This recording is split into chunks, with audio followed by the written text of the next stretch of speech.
Ubuntu. Open quote.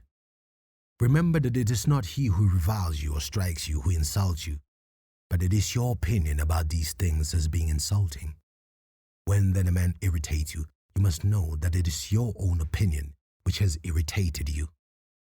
This was Emperor Marcus Aurelius, the most powerful man at the time.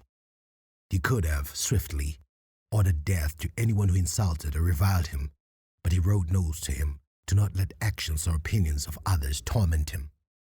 This is showing Ubuntu to the self. Ubuntu means humility. Also by that, he showed humility to others.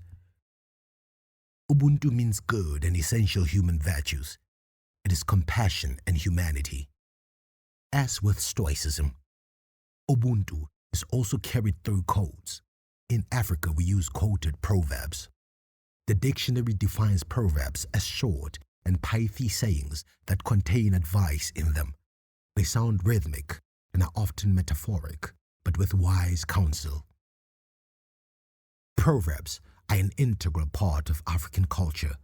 They are used to illustrate ideas, reinforce arguments, to deliver messages of inspiration, consolation, celebration, and advice.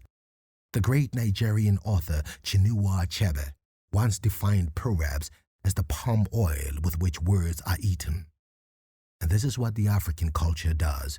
It uses proverbs to oil and reinforce sanity, motivation, inspiration, meaning, and cautionary discipline. This is just as Stoics meditate on their notes to self.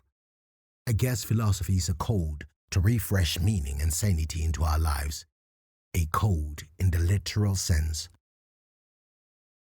African proverbs' intended benefit also, among others, is to practice virtue as it can't be lived just in words, to mitigate adverse events in life as they occur always. Proverbs also help to manage our reactions, as this is what hurts us most of the time. Ubuntu Background.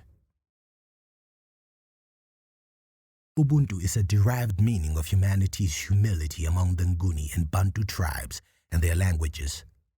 The term Ubuntu is in South Africa's Xhosa and Zulu. They are Nguni languages. It is so in Rwanda's Kinyarwanda and Kirundi languages also. It is Botu in Sesotho, Sepedi in Setswana. It is Unyu in Zimbabwe's Shona. In Namibia's Herero is Omundu. In Democratic Republic of Congo's Congo is Kimutu. It goes on and on in many Bantu languages. As you can tell, the term and its meaning are expressed in different words across different languages. However, they sound similar.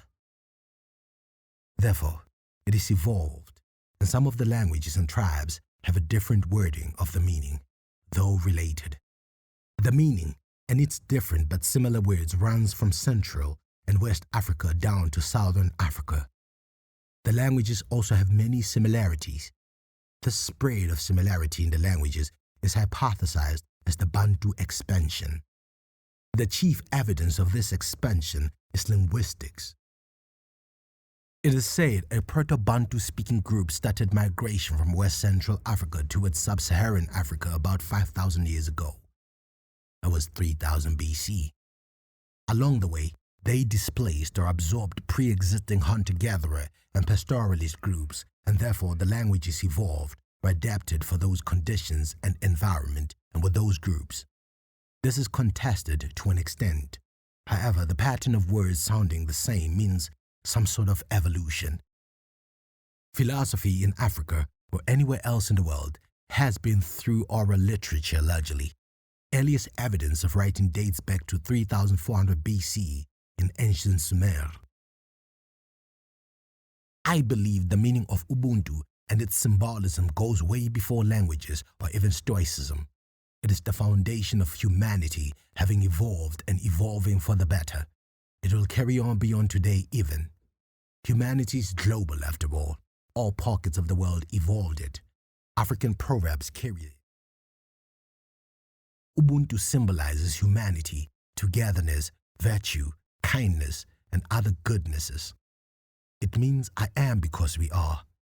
If I am to be better, we should be better. If I want you to be better, I should be better. To me, it signals a sense of personal responsibility.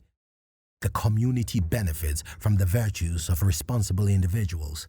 They also serve as inspiration to others, the younger generation particularly. This is where my affinity for Stoicism comes. Through Stoicism, I recognized the need to be the carrier of Ubuntu principles personally and act upon them. I am still a sinner who keeps trying. We all are, but we have to try. Use of Ubuntu as a philosophy.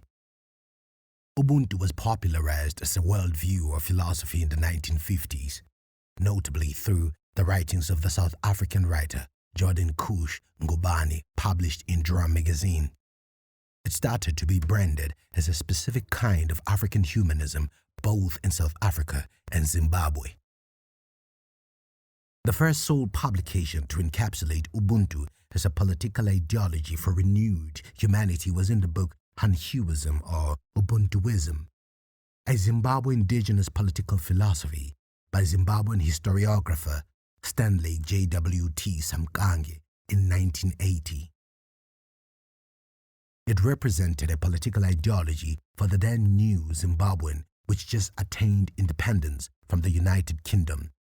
The concept went global when South Africa transitioned from apartheid to democracy in the early 1990s, and from Nelson Mandela's new reign as the first elected president of democratic and inclusive South Africa from 1994. It symbolized the need for understanding of the past, reparation, and not vengeance. The term Ubuntu is now global and has been used as a pillar of ideals in many fields: politics, peace treaties, charity, research, and many areas.